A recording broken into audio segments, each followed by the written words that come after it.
Hey, deserving listeners, it's time to continue watching the trial. Let's watch. And why did you buy it and read it on the way home? Because I loved this man. I loved this man so much. And it was so toxic. And for some reason, I couldn't get him to...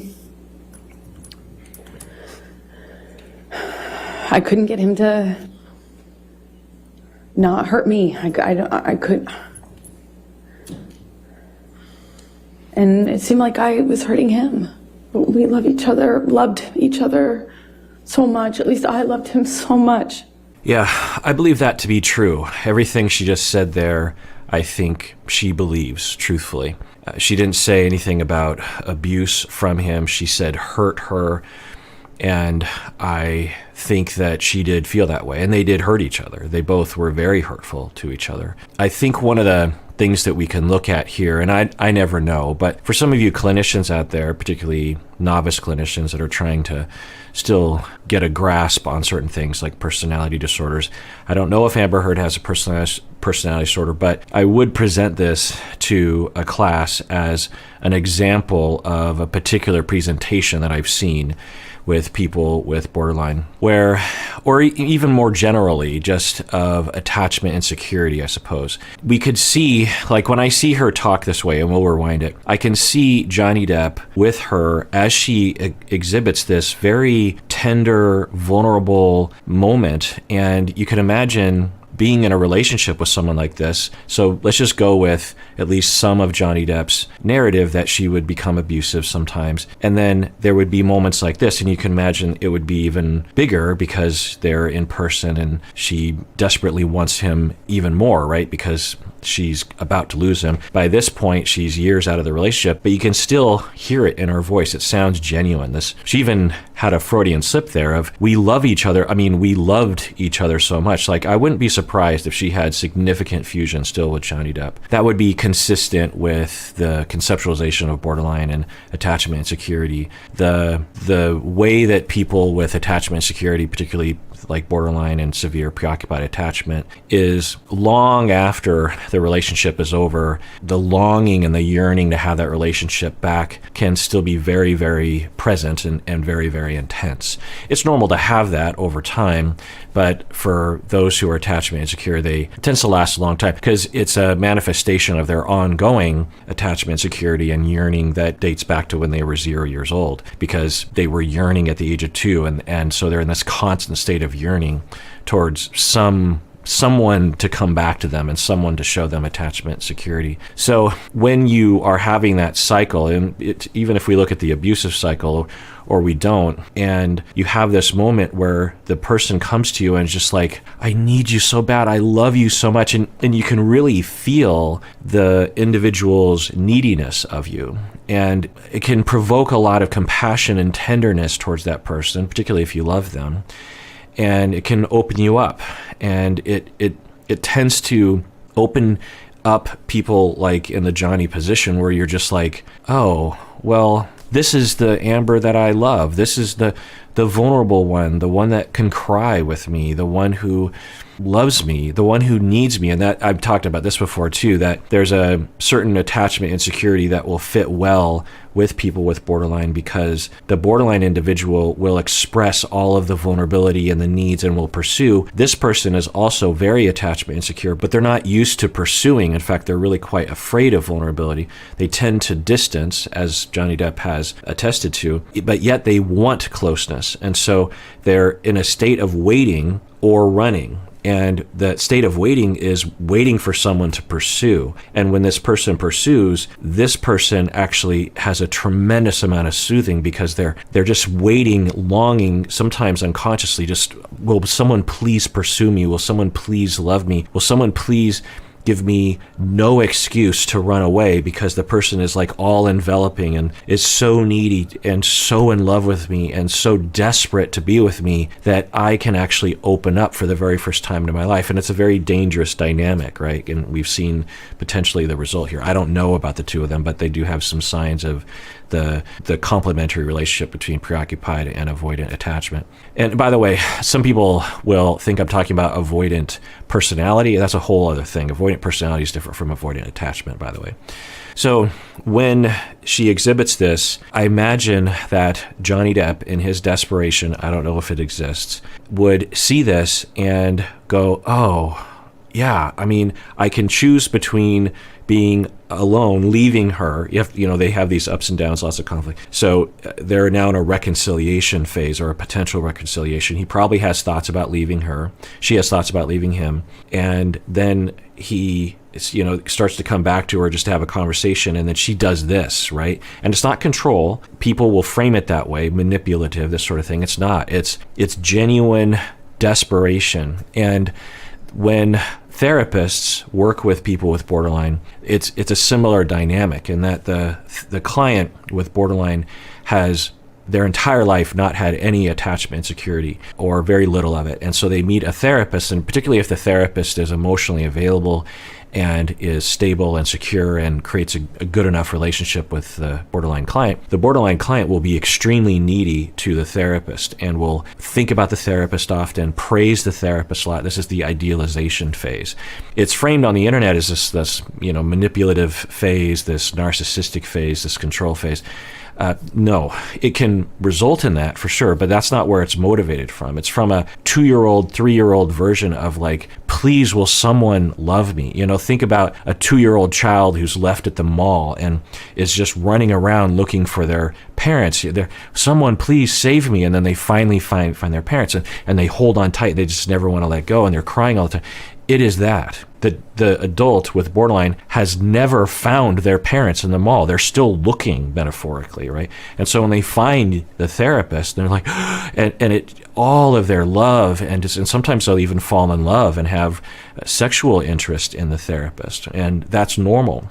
In fact, I need to raise awareness about this, not only among the public, but for therapists out there, because I have heard other clinicians talking about how if a client falls in love with you, you have to terminate with them. And I'm like, what? It is a normal thing for a client to fall in love with a therapist, particularly if they have borderline or histrionic or something like this. It's well documented. It goes back decades. We've been studying this and writing about it for decades. There's a way to deal with it. There's an ethical, of course, it would never cross the line. You would never socialize with your client. It's unethical to do that. It's harmful to the client to do that. But if they have feelings for you, they have feelings for you, and it's normal. It's extremely mundane for a borderline client to fall in love with a therapist. It's just like run of the mill. I would say it's 10-20% of the time. It's not the majority, but it's common enough that when it happens, I'm just like, yep, I didn't know this would happen, but this is actually a good sign. It means that the person feels vulnerable enough with me and safe enough with me to have all of their attachment needs come pouring out towards me, including romance and sexual attraction. And so, it can get complicated for sure. And it's not like if I don't see that, I don't think things are progressing. It's not that way. And I have to debunk a lot of things with my supervisees, because they'll come to me having spoken with other supervisors and hearing that they have to terminate with their client. And I'm just like, well, if you want to harm your client, because it's going to happen, the next therapist they find, which might not ever happen because you terminate with them over something that's not their fault. Now, of course, if a client is breaking boundaries with you, is stalking you or sexualizing you or harming you in session, absolutely draw a boundary, and you might have to terminate if they don't abide by those boundaries. But just 99% of the time when this happens, the client is ashamed of their feelings. They don't know what to do with them. And so it's just a conversation, and you just say, hey, this is normal, it's okay, just to let you know it'll never happen, but if you want to talk about it, we can talk about it. It's complicated, but anyway, point is that that's a manifestation of that desperation that people will have when they finally meet someone who makes them feel potentially secure. The metaphor that I give is that the individual is thirsty and crawling through the desert, and there isn't water anywhere. There's no plants. The sun is beating down on them. They're just crawling through the desert, and they're desperately thirsty, and they're searching for water, and they see an oasis in the distance. And They're like, oh, I said, water, water, water. And they run over there, and you're going to drink water as if it was nectar of the gods, right? Because you've never had water before. So you're not going to want to leave the oasis. You're going to want to stay there. You know, someone could say, look, let's go over here. The oasis will be here when you get back. And the person's like, no, no, no. It's been 40 years of me not having water. I'm not leaving this pond. And, oh, this is just the best.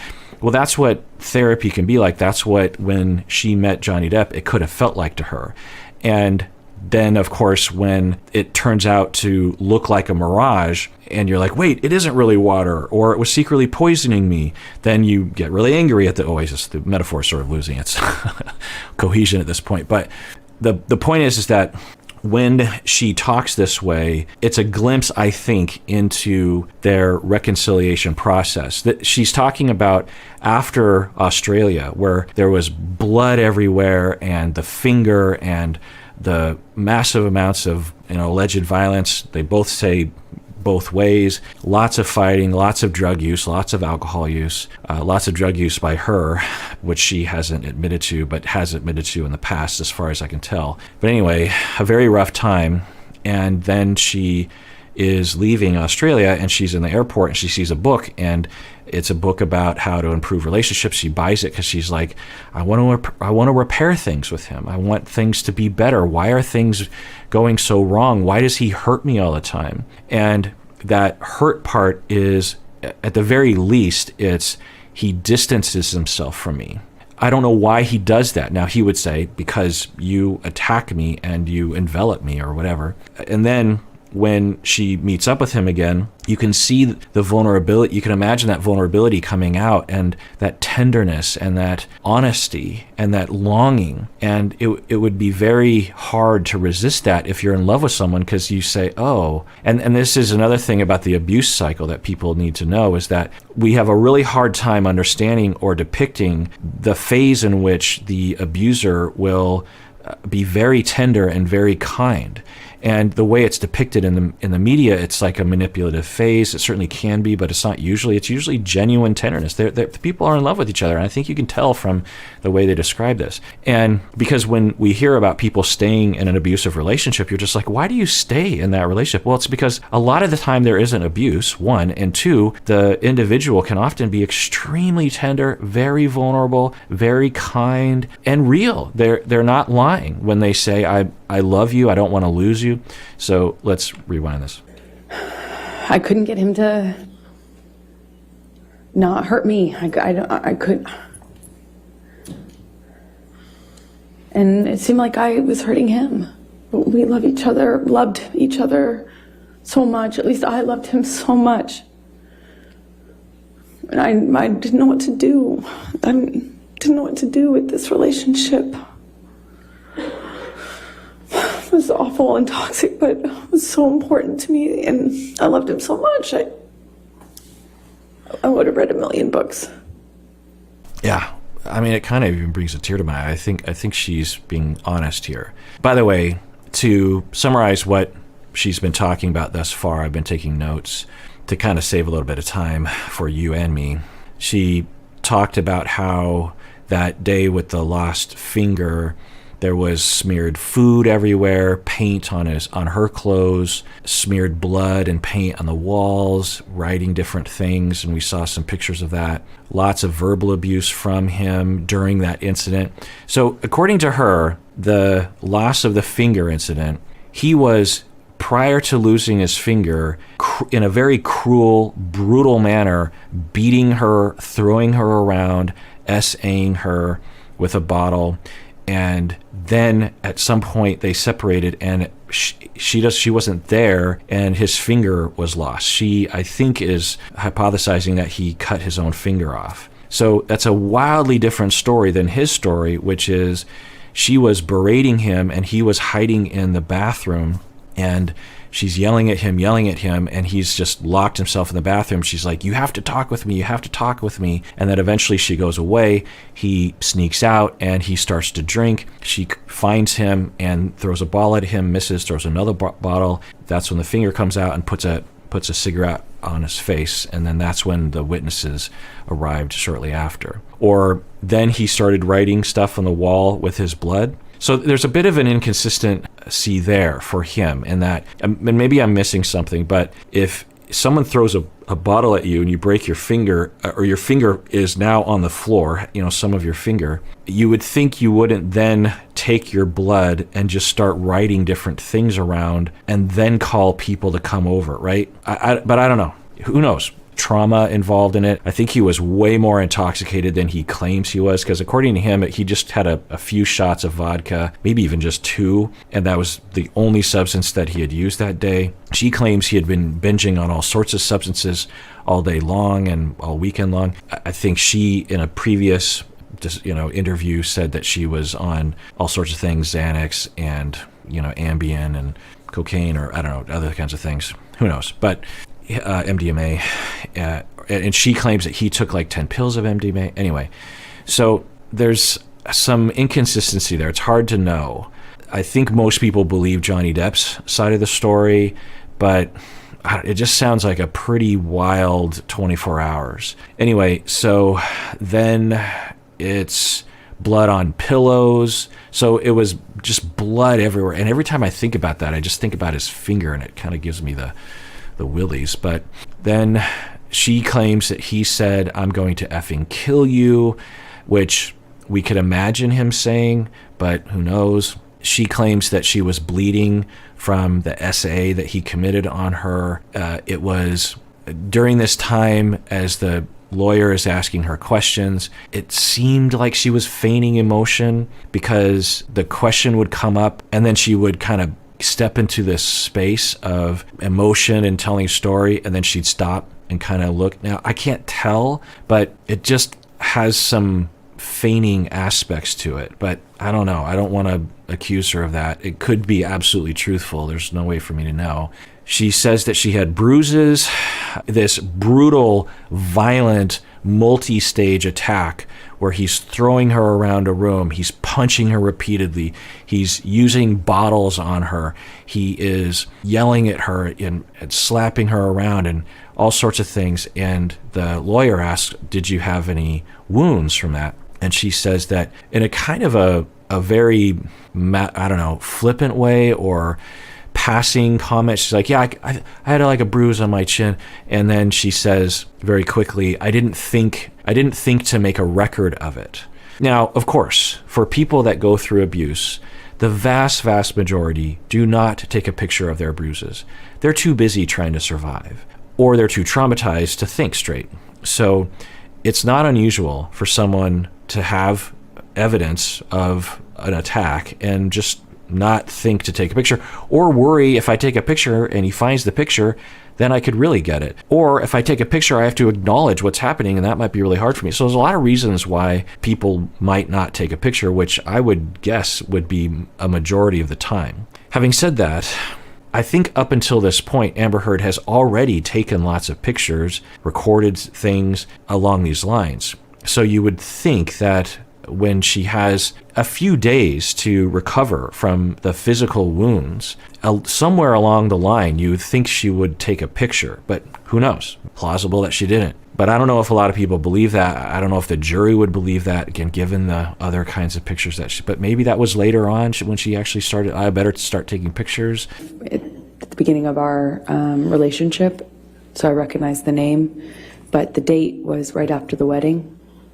I saw he had gone to her house after we got married. Like, upon touching down in Los Angeles, I think it was the next day, he went to this woman's house. Okay, I don't know where this is headed, but she is saying that he passed out once from using substances, probably the combination of opiates and other sedatives, and he was passed out, and he has his iPad open. He was texting with someone. She looks at it and finds that he had been texting with a former partner, and there were indications that Johnny Depp had gone to this other woman's house soon after they had been married, Johnny Depp and Amber Heard.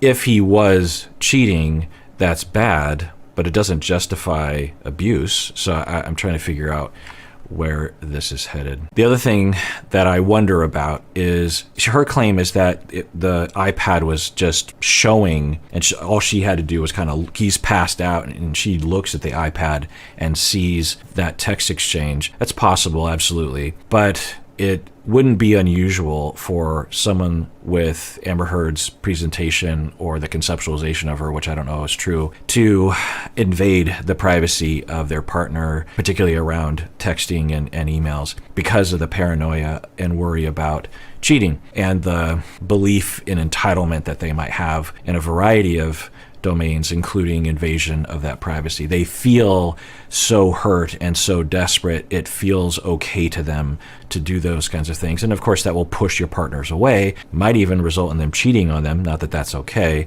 And then, of course, it's a self-fulfilling prophecy. On the iPad. I freaked out. I immediately, confronted him about it. I was,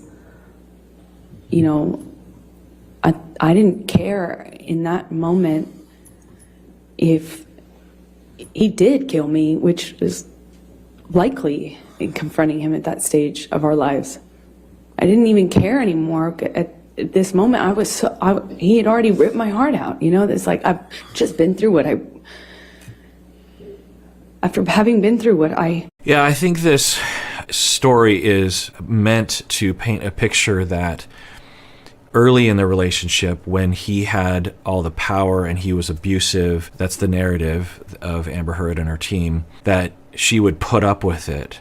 And then at a certain point, she crossed the line and she stopped putting up with it. And she's like, no, I'm gonna yell at him because I deserve to, have a voice or something. And, that is possible. There's a universe where that's possible. And all of the moments where she was deciding to play his game, all those moments were recorded, and all the moments where she was actually being abused were either not recorded or not recorded well enough. It's possible, but I don't think the jury believed that. I don't think a lot of people believe that, but who knows? Went through in Australia.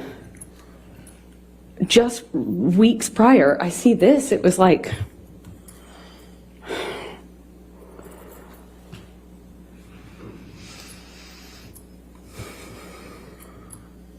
unbelievably painful. Unbelievably painful.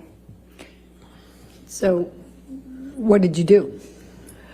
I'm yelling at him. So yelling. I was calling him all these ugly names. I was screaming at him. Told him to get the fuck out of the house. That's what I said. Okay, so she is admitting to that. Now, remember that the reason why she's freaking out, in her words, and yelling at him and calling him nasty names is because she invaded his privacy but found out that he had done something that he didn't disclose to her, that he had gone to a former partner's house and shortly after they had been married and didn't tell her about it. Okay, what does that mean? Does that mean that he cheated on Amber? Is that what she thinks happened, or did he just go to her house? Are they friends? I don't know. But, maybe there was indication in the text that somehow he was cheating, but either way, it doesn't justify this kind of behavior. Is it common? Yeah, I mean, if you saw clear indication of infidelity and it just happens all of a sudden. Now, she's saying that I freaked out and I went to him and was yelling at him, but he's passed out. So this doesn't make a lot of sense. So he's passed out. And once you're passed out, I mean, unless you're just taking a nap, which I don't think she's alleging. So according to her, he's passed out. He has his iPad. She looks at it. She sees it. She freaks out and then confronts him. Hearing that, I wouldn't doubt that she broke into his iPad or something, found it, and he wasn't passed out. She ran up, but she's just saying that because it makes it seem like she's less of a snoop or something. I don't know. Excuse my language, but we were screaming at each other. At some point, we were upstairs in penthouse 3, and we kind of get into how do you describe it? Pushing each other. I think this is one of those times where the Amber Heard team thinks that this helps her test her case when I don't think it does at all.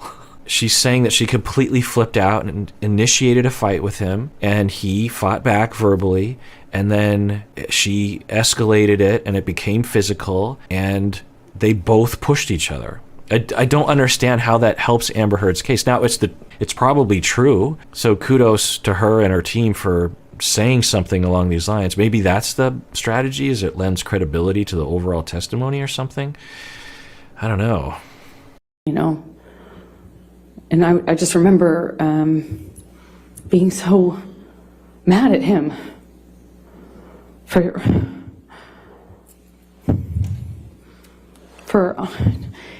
cheating on me and doing so in this way, like right after the wedding. And then right after my wedding, go to see him, and then Australia happens, and it just felt like everything came crashing down, and I was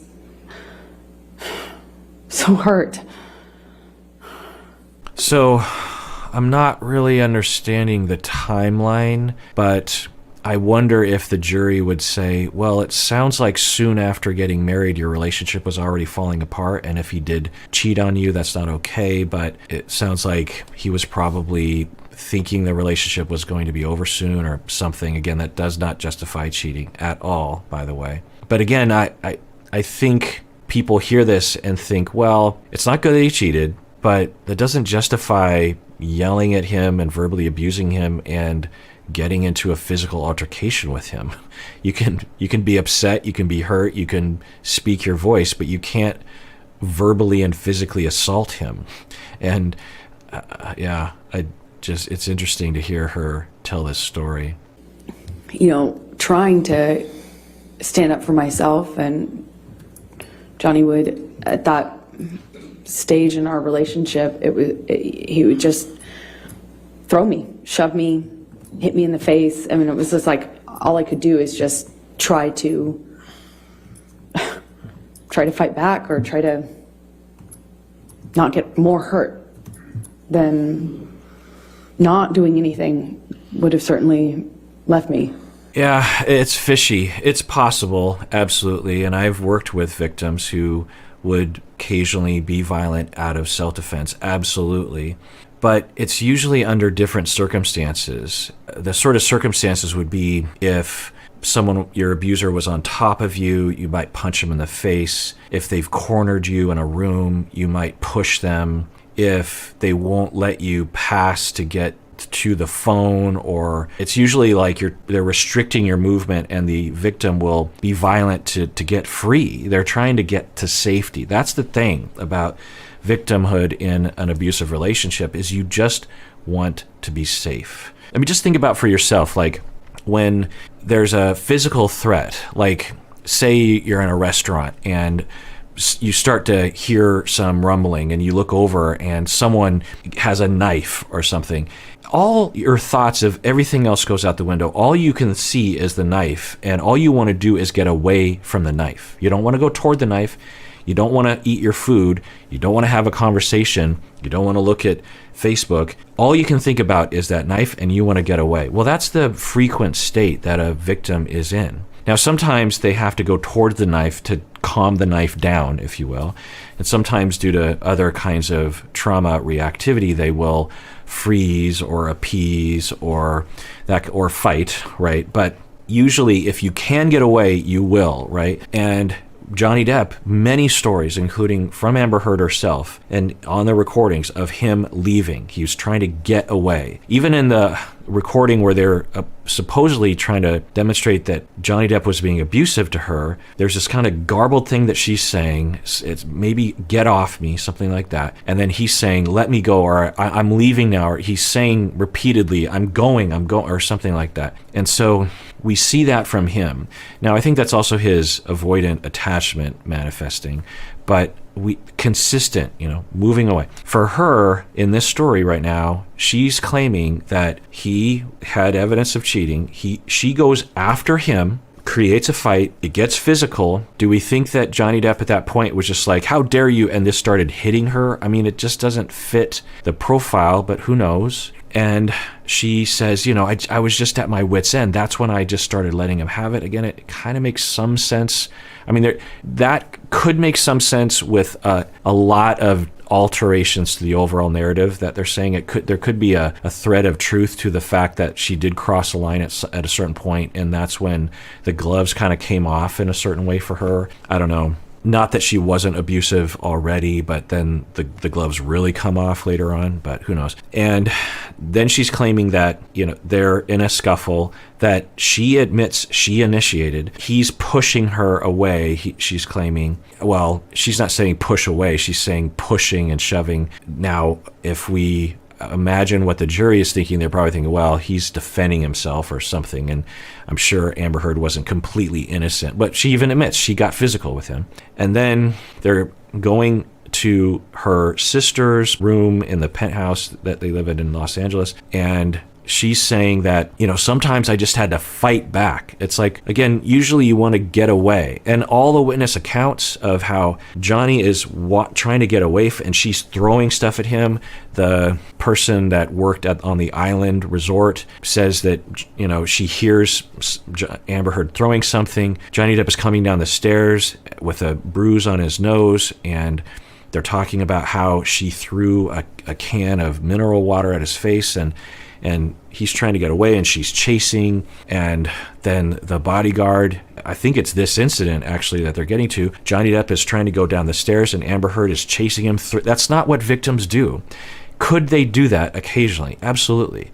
But the pattern is get to safety. If he releases me, I just want to get away. Even if I'm rageful at my abuser, I am concerned for my safety, because that's the definition of being abused, is you feel unsafe. That's the first question we ask to assess whether or not someone is a victim.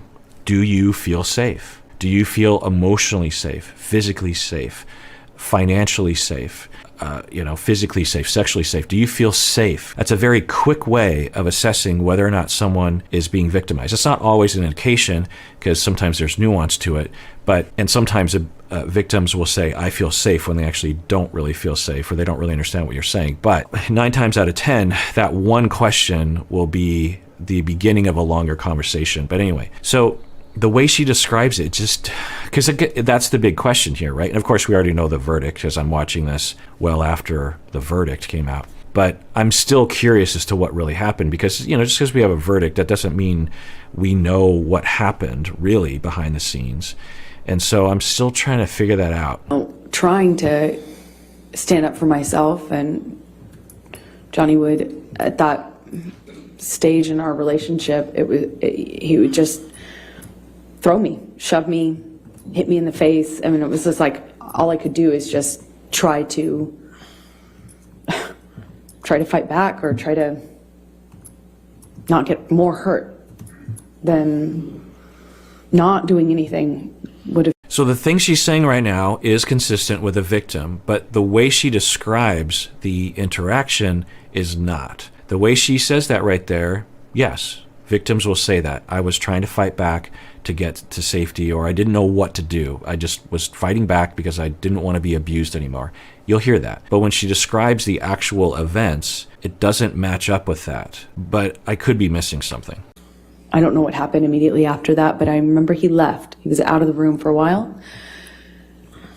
I don't know how we got into, I think I heard him in P5. Again, this is the neighboring apartment of that. So there's P4 in between, and P5 is the... So again, we hear he left, he went. Now, can abusers abuse and then leave? Yes, but it's just that pattern that even she is attesting to. He left them. She did not leave him. And he was sitting on the sofa when I first walked into the room, and he kind of stood up, was drinking Red Bull and screaming at me. And Debbie came up the stairs, because I'm screaming back at him. She came up the stairs, I think. And while she came up, I was supposed to kind of comfort me. And while I was up on the mezzanine floor, Whitney came down and he threw the Red Bull can up at me, certainly, but it kind of either hit or narrowly. Okay, so she's alleging that he threw a can of Red Bull at her. Have we heard any corroborating evidence? Maybe, of course, there's going to be other witnesses. The bodyguard certainly didn't mention that, I don't think, right? Now, I will point out that people have emailed me and said that this story was also told in the UK trial, and that there are significant inconsistencies between the two testimonies. I don't know what those are, but people are suggesting that the whole thing is a lie, and that just indicates that she is making this up. Miss Debbie. And I said I called him a pussy, and said something about, I'm screaming at him angrily. I at least called him a fucking pussy. I don't know what else I said, but I was screaming at him because he threw this can at me and everything else that had happened. And when I did that, he bolted up the stairs. And, there's only, he was up the first flight of stairs. Again, I'm on the mezzanine, which is in between two flights of stairs. He bolted up the steps. So is that possible? Yeah. Even, I think this is the incident that we've heard before. The bodyguard said that Johnny Depp refused to separate even after she had thrown something at him, according to the bodyguard. And the bodyguard had to physically restrain Johnny Depp and pull him away. And Johnny Depp was trying not to be pulled away.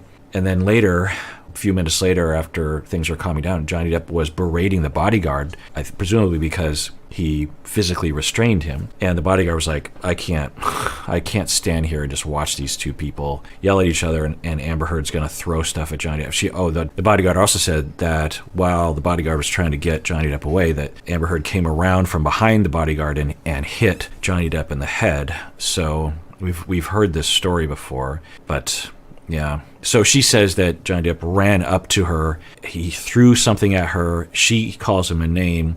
He runs up to her. Yeah, I could see that.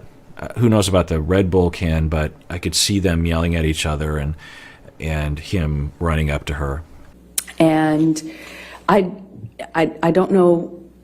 I don't know how he managed to get his hands in my hair so fast, but he had his hand on the back of my head, my hair, and kind of was yanking me down and hit me in the face with this cast he had. I just remember this brief struggle we had before we kind of break away. Whitney, my sister, all of a sudden put herself in between Johnny and I.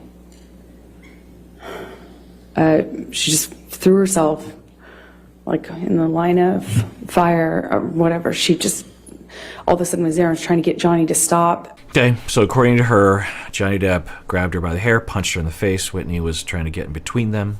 Her back was to the staircase, and Johnny swings at her, and I just see my little sister with her back her back to the staircase, and Johnny. So if I remember right, this is where the inconsistency is, because this is a pretty important sequence right now. Now, could someone forget? Absolutely. Could they get a little jumbled up on the stand and still be telling mostly the truth or the essence of the truth? Sure. Could someone be a pathological liar and be lying about all of it and force your sister to lie as well and get jumbled up because of that? Sure. Swings at her, and I don't even wait for any other, I don't hesitate, I don't wait, I just in my head instantly think of Kate Moss and the stairs, and I swung at him. So this was another moment in the trial that I think will be depicted in the movie that they make about this, or the miniseries that they make about this, because she mentioned Kate Moss by name, and the legal team and Johnny Depp smile, because what that means is that I think they can actually call Kate Moss to the stand, who was a previous partner of Johnny Depp. And Amber Heard is claiming that Kate Moss disclosed, or she knows that Kate Moss was pushed down the stairs. And so Johnny Depp is saying, yeah, okay, great, we can get Kate Moss in here because I never did that. Now, I'm pretty sure later on Amber Heard testifies that she didn't know that Kate Moss was pushed down the stairs, but she had heard that rumor, as a lot of people had, or something. I think that's the claim. And so that's all I was thinking about in the moment. And that makes sense. I think to say that this is another example of Amber Heard lying, that's not how I read it right now. How I read it is like, she heard the rumor, she thought it was true, or she thought it might be true. It's half a second of her sister is by the stairs. Johnny Depp, according to her, takes a swing at her. She thinks of Kate Moss. She's like, no, no, no. So, I don't know. But the bodyguard was there, I believe. But maybe not. Maybe all this happened without other witnesses around. And I'm pretty sure the sister will attest to all this being true. But I think there's also inconsistencies that don't match up with this story. So anyway. Now, I will say that if you've ever been in a physical altercation with someone, we don't remember like second by second what happened. We tend to jumble everything up. We don't remember significant portions. We might even invent something that didn't really happen. So could three people who go through a physical altercation have different stories and all be telling the truth? Sure. In all of my relationship to date with Johnny, I hadn't landed a blow. And I, for the first time, hit him. Like, actually hit him. Square in the face.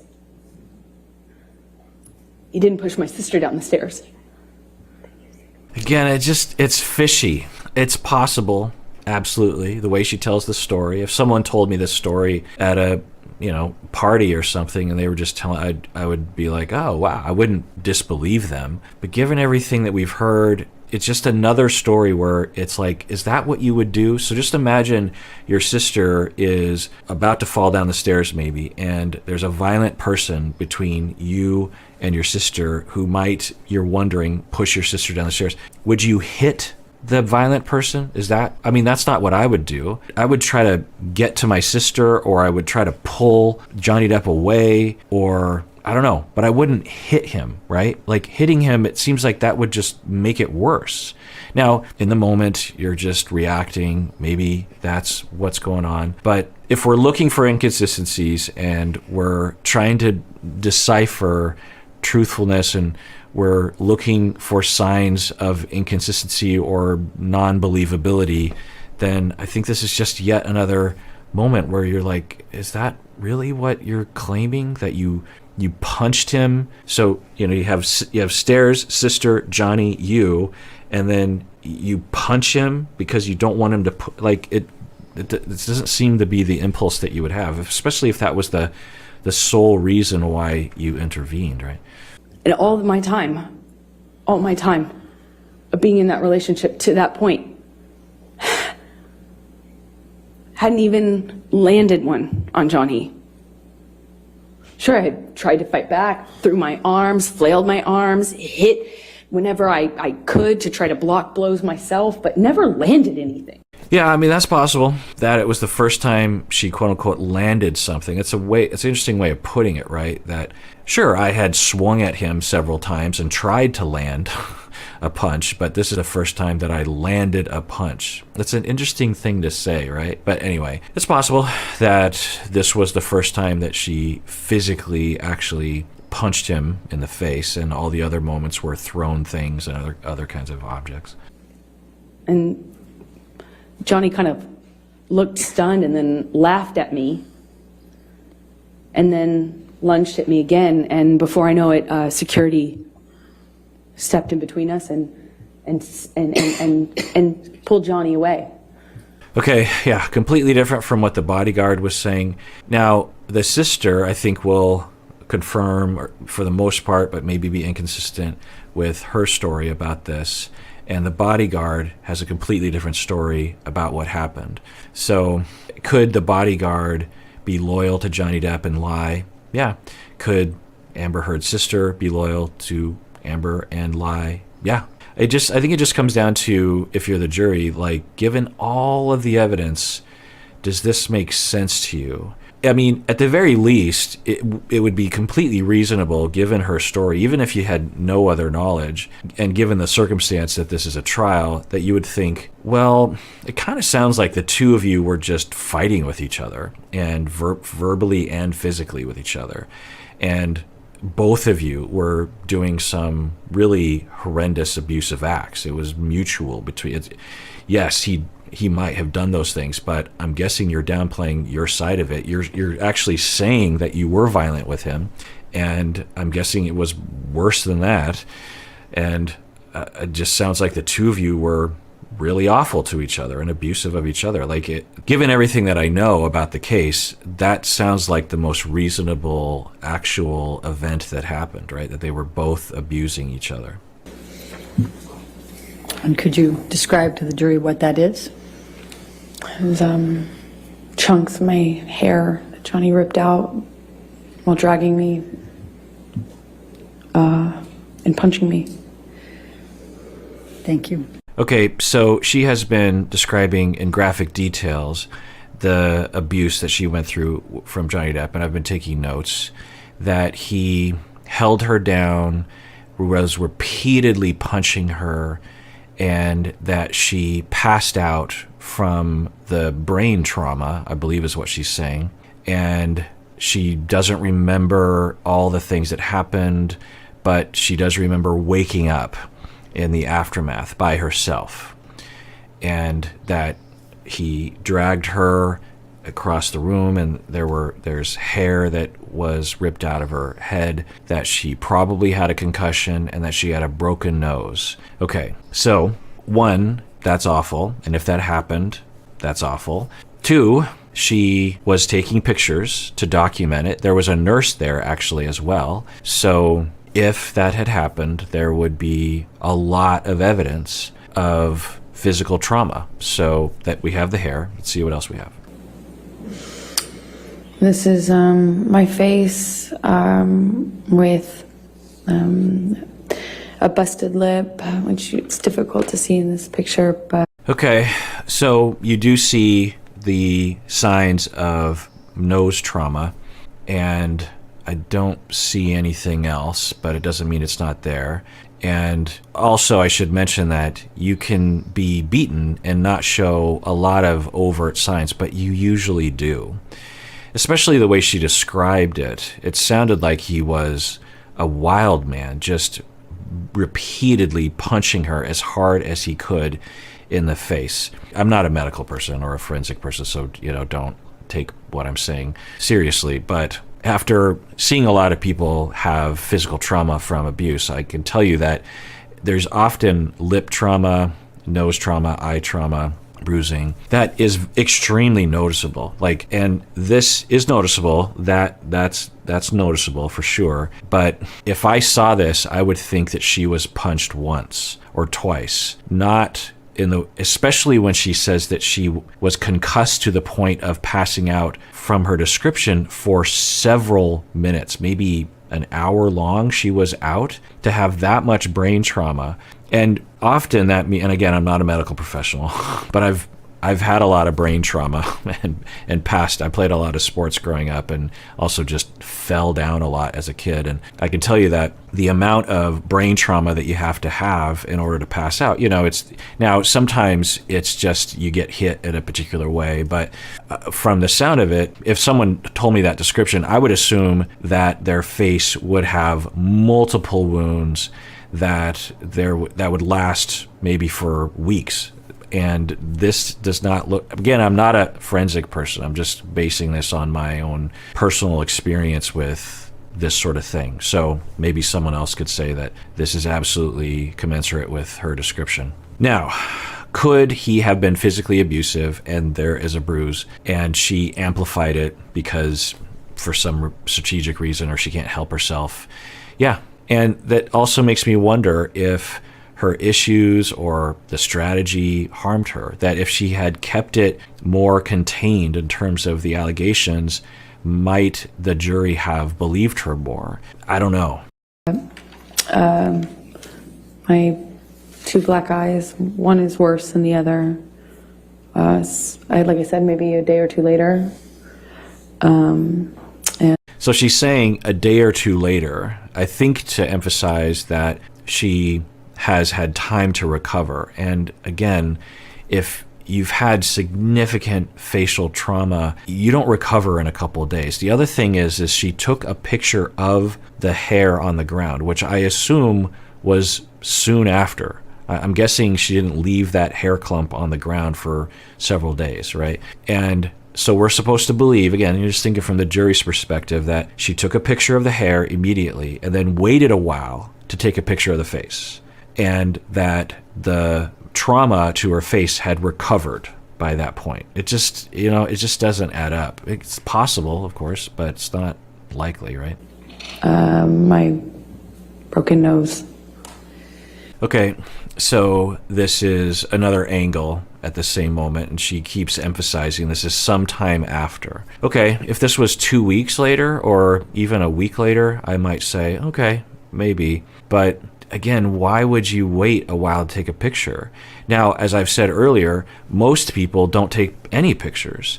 So it's possible that some people might think later on, oh, I better take a picture. Yeah, absolutely. But you take a picture of the hair, but you don't take a picture of the main evidence. You're documenting the evidence, but you wait a while to take a picture of the face, and you claim that by the time you took the picture, your face had healed itself. And yeah, now I will say that if I was to take a guess, I would say that he did strike her or headbutt. She said he headbutted her. And, well, was this the moment when this is probably the same, I'm trying to piece, I wish there was a narrator be like, now, this is a story that Johnny Depp said, but she's saying it from a different angle. So I wonder if this is the same story that he was saying, where they were in a verbal fight and he was trying to get away from her to go into the bathroom again, and she was chasing him and started hitting him in this wild way, and he turned around, bear hugged her, and then he claims he didn't connect with her nose, and she claims he just walked up to her and headbutted her. I would wonder if he was trying to restrain her and he did try to subdue her, but wasn't really trying to hit her hard, but ended up hitting her hard, or even just flat out was headbutting her because he's angry at her. The two of them seemed extremely volatile towards each other and out to get each other verbally and physically. It's hard to know about Johnny Depp in terms of the physical impulse towards her, but I think it's probably there. It's hard to know. But so is that what this story is? And then she's amplifying it to some much larger... Yeah, I could so if this is the same story, which it seems like it would be, right? If she did claim that he broke her nose, it seems likely that she would tell this story. And the other thing is, like, the bruising pattern does look kind of consistent with that kind of bruising. If someone were, I know people are accusing her of using makeup to fake the bruises, but I don't know if she would think to make it look that way if she was trying to fake it, because it does look, but again, I'm not a medical forensic person, so who knows? So take everything I'm saying with a grain of salt. But I would guess that what happened was they were in a verbal fight and they were screaming at each other, and it hadn't been physical yet. Then he wanted to get away and said, I'm going to go to the bathroom, but he had been verbally awful to her prior to that, as she was to him, and she could not tolerate the fact that he wanted to walk away, and she tried to get him to not, but he refused, and then maybe even she tried to grab him, and he's pulling away, and then she just loses it and starts to hit him. He turns around and is in a state of rage that he didn't attest to, but you could imagine that happening. He grabs her. He's not thinking I'm going to pummel her, but he's just like frustrated and enraged with her, and then actually headbutted her in the nose. And on an impulse, she's like, ugh, and goes away. He goes to the bathroom. She comes out. She's like, you broke my nose. You did this to me, as a way of, I don't know, expressing her disappointment or holding something over his head or something. And then he claims that she had put some nail polish on a tissue and that proves that she was lying. Could she have grabbed a tissue that had nail polish on it and used it? I don't know. But I bet you the way that, well, I don't bet you, but I wouldn't be surprised if the way that it depicted that is closer to the truth than either one. But you notice that the way I said it is a lot closer to the way Johnny Depp tells the story. Not because I'm biased towards him, but just because when you think about all the different factors here, because her story, it's just so over the top. I mean, repeatedly punching her as hard as he could, holding her down, saying, I effing hate you, I effing hate you. And she even describes like that he was almost crying in this moment.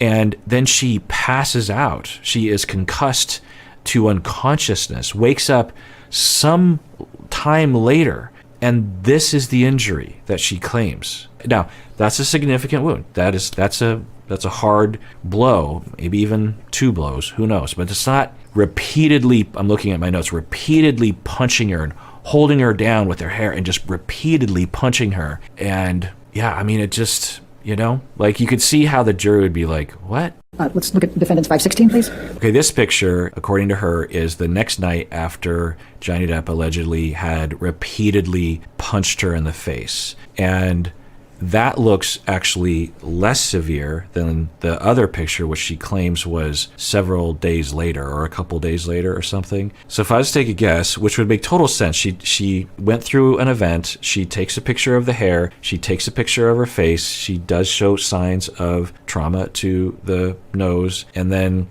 the next day she also takes this picture, which she says this is the next day, and there has been some healing by that point. That makes much more sense, right? Doesn't it? Okay, this photograph does show a wound to the lips, and it looks way more pronounced in this photo than you see in other photos. And again, you see the bruising up here is much less than the other picture, and she says this is the next day. So could he have hit her or headbutted her? Yeah, absolutely. I would. I mean, given the way that he talked to her, it's possible, absolutely. But it just seems like she's trying to make a mountain out of, I mean, not a molehill, but trying to make a mountain out of a lesser mountain. Well, he busted my lip when he punched me. It's bleeding in this picture. It kept reopening. It's a mouth. The lips move. Okay, so she's saying she took this picture a few days later after the event, and you can see a healing wound on her lip. You can also see that the bruising is almost gone, except for a little bit under her eye, and I think that indicates that she didn't fake these injuries. It does look real to me, but I'm not a forensic medical person, so what do I know? And yeah, if I was to take a guess, I would say that he was physical with her. But why was he physical with her? That's a huge question. Was he physical with her in self-defense? Was it incidental contact because she was being abusive to him? Did he just haul off and decide to hit her for no reason, no good reason? I guess y'all just have to make a choice about that. All right, so here's a picture of her scalp with the chunk of hair missing. I can't tell if that is an indication of hair being pulled out. I mean, it looks a little bare, but it didn't look like it looked like a fair amount of hair, but not like a huge chunk of hair, and that seems consistent with what the claim is, I suppose. If this is true, which it sounds credible to me, the story would have to be modified to a greater degree of violence from Johnny Depp. Maybe for him, this was the way that Amber Heard describes it, where he was finally starting to really defend himself and then taking it too far, I suppose. Or is it completely as Amber Heard describes, where he was just brutally beating her and pulling her across the room with her hair? I don't know. Earlier, whatever. It's fine. It's secretive.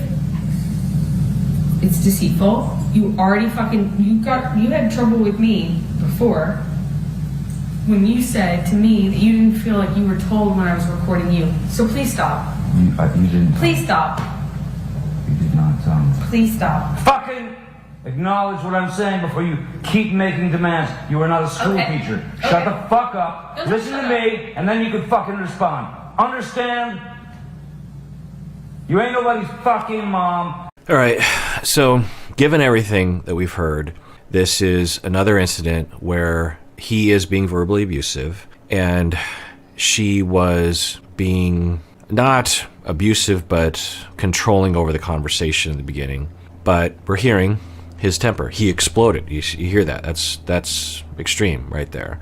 You ain't no school teacher. Don't fucking pretend to be authoritative with me. Okay, fine. You don't exist. Leave it on. Now, I will say that I think both people would do this, where, and one of the things that we can really pull away from all the evidence is a potential example, we don't know, of where two people who were traumatized, who were taught to do that to other people that you love, and that when it's almost like someone has to be abusing the other person at any given time. I've worked with couples like this before, very volatile, lots of fusion, lots of projective identification, a lot of attachment insecurity, a lot of despair, demoralization, shame, and potential for violence, where both people are in this constant state of, okay, I'm either trying to make this better in my way, or I explode. Like one or the other. I'm trying to make things better in my way, which can sometimes be very dysfunctional. Like the way, at the very least, we know that Amber Heard, when she's trying to make things better, she's either doting on him, which they both agreed they both would do to each other at times. So maybe three modes, like, during conflict, you're either trying to make things better. One way to describe it, and I've seen this before, is that for some people, they believe that, and it sometimes actually turns out this way, that when you do stuff like that, it works. So for the two of them, I can imagine a scenario where for Amber, given her relational traumas and her reactivity, given his distancing, they would frequently trigger, and his drug use, which is a form of distancing potentially in their relationship, that they would frequently trigger each other. His use was pretty extreme, and he would get verbally abusive to her. She would be verbally abusive to him, and would be triggered easily and jealous easily and attack him easily. And then over time, the two of them learn that it sometimes actually works to further the conversation and to make the conversation into a functional one, so to speak. If I see my partner veering out of control, if I quickly escalate and just come down hard on them verbally, then they'll go, oh, okay, I've crossed the line, and then they'll regulate, and then you can come back down. And I've seen a lot of evidence that this actually was their pattern and probably did work half the time because of the way that they were. So I don't know, but in this, we'll rewind it, but I think Amber Heard was trying to get her point across, and she's being, I will say, mildly controlling and telling him essentially to shut up. And he's being really quiet, and he's trying to say something. They're both not really listening to each other. He could have listened, okay, speak your, each person take your turns, but we've yet to hear that in their relationship. But so he's trying in his way to be like, okay, let's talk down here, and she's establishing control, and then he explodes because he's learned over time that unless I do, if I do that, she'll lower, and she did, and then I can lower myself, and then we can both talk normally, because I know from experience that if I let this go on too long, it'll get out of control, and vice versa. Let's rewind. You already you had trouble with me before when you said to me that you didn't feel like you were told when I was recording you. So please stop. You didn't. Please stop. You did not. Please stop. Fucking acknowledge what I'm saying before you keep making demands. You are not a school teacher. Shut the fuck up. No, Listen to me, and then you can fucking respond. So you hear it? Like he's trying to refute what she's saying, which isn't helpful under the circumstances. If engineering these conversations is a thing that I'm frequently doing with my time with my clients, and it's a very common pitfall that people will fall into, which is that Amber Heard's trying to get some point across. I don't know exactly what point. There's probably some legitimacy to it, and Johnny Depp is only responding to what he thinks is wrong in what she's saying and nitpicking that part of it. And he's saying that quietly, and then she's like, wait, don't do that. I think she even visually saw him about to refute. She's like, and she steps in and she's no, and he's saying, well, that's not how it happened. That's not how it happened. And then she's like, you can't do that, and she's trying, because she's still trying to get her point across. And every couple I've worked with does this to each other, by the way. In fact, I would venture to say all couples do this to each other to some extent. And then he explodes, which is not okay. and he is trying to tell her, I think from experience, he knows if I do this, which is not functional, and I get her to succumb to me and I scare her sufficiently, then, and you even hear, she's like, no, and he's like, I'll let you respond, but you gotta listen to me. You're not gonna do that right now, that kind of talk. And I think that's what's happening. Let's rewind it again. It's fine. It's secretive. It's deceitful. You already you had trouble with me before when you said to me that you didn't feel like you were told when I was recording you. So please stop. You didn't. Please stop. You did not tell me. Please stop. Fucking acknowledge what I'm saying before you keep making demands. You are not a school teacher. Shut the fuck up. Don't Listen shut to up. me, and then you can fucking respond. Understand? You ain't nobody's fucking mom. You ain't no school teacher. Don't fucking pretend to be authoritative with me. Okay, fine. You don't exist. Leave it on. Okay, so I think they're actually discussing how he's recording their conversation. She's maybe trying to get him to turn it off or something, and now he's saying, you can't make me, or don't talk down to me, that kind of thing. And you hear her actually lower herself a little bit. So, okay, fine, you can leave it on. And that also lends itself to the notion that it was bidirectional, in that if she were the consistent abuser, she would not tolerate what he just did. So that's another side to this that we can look at, right? Does her behavior, her behavior isn't consistent with a consistent victim to me, but her behavior also isn't consistent with a consistent perpetrator. I mean, just think about your stereotype of a perpetrator, which isn't always true, but it is true in this instance usually, that if your victim, especially with what she was doing, she wasn't being over the top with her authoritative attitude. She was just trying to control a little bit of it, and he, boom, and she instantly says, okay, fine.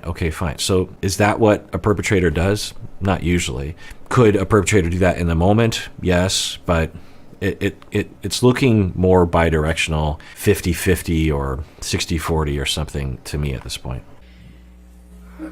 What were you discussing in that call? We were discussing whether or not it was all right to record each other without the other's permission. And Johnny said it didn't matter anymore, the requirement of that permission from me. I was trying to say, hey, we agreed. Okay. Let's go to August 2015. Okay, so she's saying that they had agreed that they would both know when they were recording. In this moment, he was asserting, I don't need your permission. I'm going to record even without your permission, but it sounds like she knows he's recording. So, okay. Yeah, I don't know much more to say about that other than to say that if you're trying to improve your relationship and you're recording the conversations, yeah, you should both be on board with it, obviously. I called it a week of hell later. Objection, hearsay. Overruled. Johnny at one point slapped me in the face in our bedroom in the chateau that we were staying in. At another moment, he punched me across the jaw. All right, so it looks like she's telling the truth. I don't know. But in terms of the markers that she exhibits at times where I'm like, is this really the truth? She doesn't appear to be lying, but people can lie and state things like that. She is discussing an incident in France at his home there, and she was in a movie with James Franco and had promised that she would not do a sex scene in the movie, and they're screening the movie at the house, and a sex scene comes on, and Amber Heard says that they used a body double and that it was upsetting to Johnny Depp. And she's saying she didn't know that they were going to use a body double, which is interesting. On one hand, if you're pro Johnny Depp, you're going to think like, really? You're in a movie and you had no idea that they were going to use a body double? It just seems odd that they wouldn't tell you, or there wouldn't be some indication or some knowledge of that. On the other hand, there's a lot of sexism in the film industry, and you could imagine filmmakers just not telling her, or maybe it's just not even common practice to necessarily tell someone about an audition like that, who knows. But then she talks about how he got very jealous, and there seems to be some consistency to that story around him getting jealous and not wanting her to be in sex scenes. And that doesn't mean he's abusive, but when you take everything into account, it does fit with the jealous, abusive partner who has attachment insecurities due to being abused and neglected growing up, and utilizes control as a way of trying to manage their jealousy. And I think that very well could be true. The jealousy, the demands that she dress a certain way, or that she not hang out with certain people, that she not do certain kind of scenes in a movie. I mean, just imagine for yourself. You have a partner that is very attractive to the outside world and to you, and they are well, I'll tell this is my own experience. My wife is attractive to the outside world. She's literally a model and has been for many years, and she's done some scenes in various different things, commercials and magazines, and it's rare that she does this kind of stuff, but occasionally she does, and occasionally I come across it. She even does like those romance novels, the front covers, and they'll take a picture and then they'll paint it, and she'll be in the arms of this super muscly guy with his shirt ripped off and long hair. It's very romantic. Her bodice is being ripped off, or what's a bodice? Anyway, so I've experienced that before, and I can tell you that it's not uncomplicated of a feeling. I don't get jealous because I know that she loves me and she wouldn't cheat on me, and I trust her, and I also know very well that it's all work and it is professional, so it doesn't, there's a little bit of because she's the love of my life, she's my wife, I don't want her to be with anyone else, and then you're just watching this scene, but of course it's acting, right? But I was raised fairly well, and so Johnny Depp was not, and thus might have a huge amount of triggering around that. It doesn't make his behavior okay, but it does perhaps explain it. So a lot of that I think I can imagine would be true for him. I talked about this earlier, that they met both in a relationship and were flirting with each other. Later on, they broke up with their partners and then were together. So a lot of times it's not uncommon for people to be terrified, like, we met and started flirting while you were with someone, so essentially you were cheating on your partner with me. Does that mean you're going to cheat on me?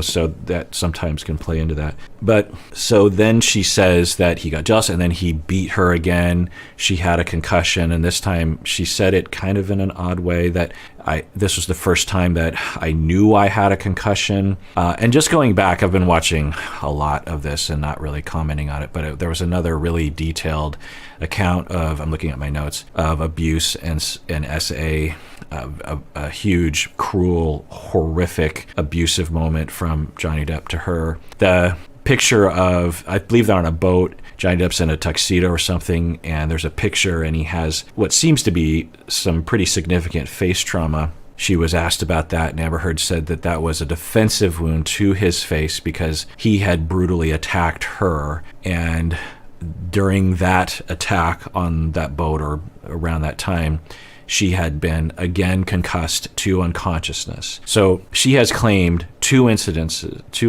where he beat her so hard and repeatedly in multiple different ways. SA, physical abuse, verbal abuse, repeated blows to the head, where she is unconscious and wakes up a long time later. And if that's true, my goodness, that is severe. Would there be evidence? Would there be physical evidence to one's face? Maybe not, especially if the bruise is under your hairline. But, and I'm not a medical forensic person, so what do I know? But it just, and then you think, well, maybe she didn't take pictures, but she did. Particularly by the point when all these things are happening, she did take pictures. She took a picture of the clump of the hair on the ground. She took a picture of her face on the alleged moment where he was repeatedly beating her. There's very little sign of cruel, ongoing, multiple, brutal blows to her face. It looks like there was at least one blow to her nose that was significant, but not commensurate with her description. So she can say, well, I didn't take a picture during that time. Really? Like, you didn't take a picture because you took a picture the other time, and also, I don't think any amount of makeup could cover that up. I mean, if you've seen swollen lips, swollen eyes, massive bruising, broken nose, you need medical care. Yeah, I mean, but I can't know for sure, obviously, but I could imagine the jury saying, I don't know about this. About it later. Now, did there come a time in this time frame that you found a folder on Mr. Depp's computer? Yes. What was it labeled? It was on Johnny's opening page, his desktop. It said, "No fun for JD," in all caps. And what was in that folder?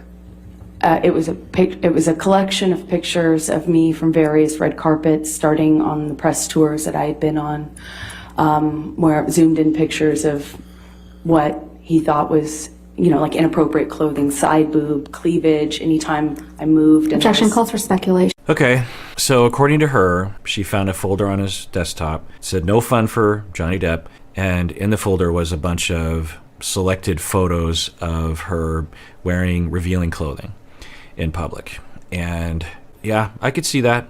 I could also see it not necessarily meaning that he's abusive, right? But that he is a jealous person and has a problem. And that he was controlling with her clothing. A lot of that kind of hangs together, by the way. And then the other thing here is that we once again hear her disclosing that she was snooping on his devices. We don't know, but it certainly sounds like that to me. If I heard a story like this, I would assume that she was snooping on his device, on his computer. One might argue that it's justified, or maybe they even had an open device policy. Some couples do, where it's just like, yeah, you know my passwords, I know your passwords, everything is on the table. Who knows? But yeah, I could see this being true. There's multiple stories. I mean, could she be lying in all the ways that he was jealous? Could, from the discussions of what she's wearing to the discussions of what sort of roles are you going to take, to James Franco, to the yelling, to the folder on the computer. Could she be lying about all those different things? Sure, but it just doesn't seem very likely. It seems much easier to lie about moments in which there was violence between the two of them, or brief moments where he was violent with her instead of the other way around, and expand on those. It seems like that would be easier to do than to lay out months and years of a pattern of him being jealous. All right, well, that does it for that episode of Psychology in Seattle. Everyone out there, please take care of yourself and take care of others, because we all deserve it. We really, really do.